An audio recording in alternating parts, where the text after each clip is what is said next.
Hello, and thank you for being here. My name is Ben, and today I want to share an important reflection with you.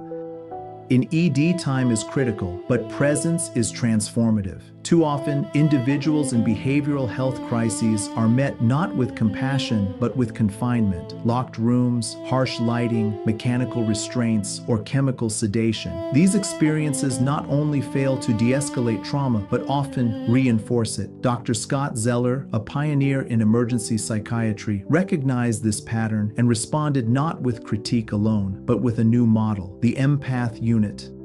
Dr. Zeller's EmPATH model, Emergency Psychiatric Assessment, Treatment, and Healing, represents not just a medical innovation, but a spiritual revolution in crisis care. It is a model that doesn't just stabilize minds, but welcomes souls. EmPATH model opens a door to healing-centered engagement, where trauma-informed, spiritually sensitive care becomes a frontline intervention, not an afterthought. EmPATH offers a more humane, calming, and therapeutic environment for patients in psychiatric distress. It embodies a shift from containment to compassion, from transactional crisis response to holistic emotional presence. For chaplains, the EmPATH model offers a powerful invitation to co-create healing environments where trauma is honored, identity is protected, and presence becomes medicine. We find profound alignment with the EmPATH model. Its design, centered around trauma-informed care, person-first dignity, and de-escalation through connection, mirrors the spiritual imperative to see the whole person.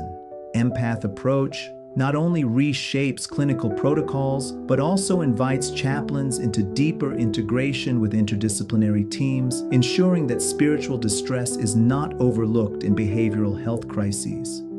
I want to tell you about a woman that was sitting in a recliner. She was a young person, brought in after a suicide attempt. The notes mentioned bipolar disorder and childhood sexual trauma, but those clinical words couldn't capture the emptiness I saw in her eyes.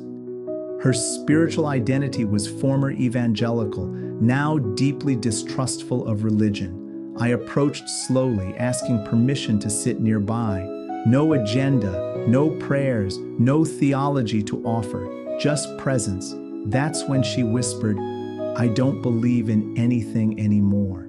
This is where chaplaincy pro's approach becomes vital.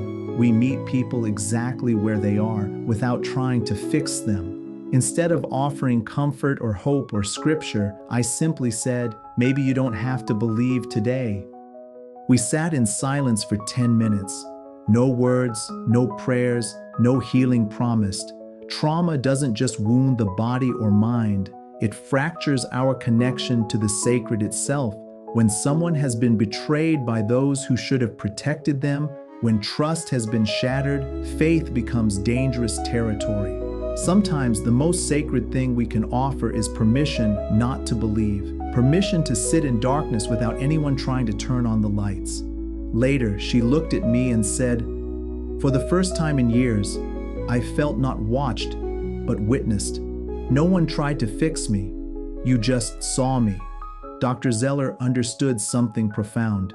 People in psychiatric crisis aren't broken machines needing repair. They're human beings whose stories have been interrupted by trauma. In EmPATH units, over 75% of patients are discharged without hospitalization. Restraints are rarely used, but statistics can't measure what matters most: the restoration of dignity, the simple acknowledgement that someone's pain is real. EmPATH offers a space where spiritual care isn't about conversion, but connection, where healing begins not with answers, but with being truly seen. Maybe that's what the sacred looks like in our beautiful and broken world. Not in the believing, but in the presence that remains when belief has fled. Not in the hoping, however, in the love that holds space for hopelessness until hope finds its way home and existential tensions that humans are experiencing. If you want to dive deeper into this reflection, you can read the full article on chaplaincy.pro. I've included the link in the description below. Thanks for watching. If you find meaning here, please subscribe and stay connected.